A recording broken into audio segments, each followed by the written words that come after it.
In this tutorial, we will show you how to change an employee's salary. To begin, go to the Employees tab and locate the employee you wish to update.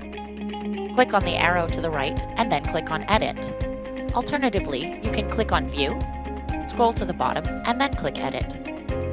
Once you are on the Edit page, scroll down to the Employment Details section and click in the Earnings field.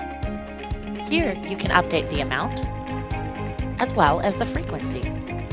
Scroll to the bottom of the page and enter the effective date of the salary change.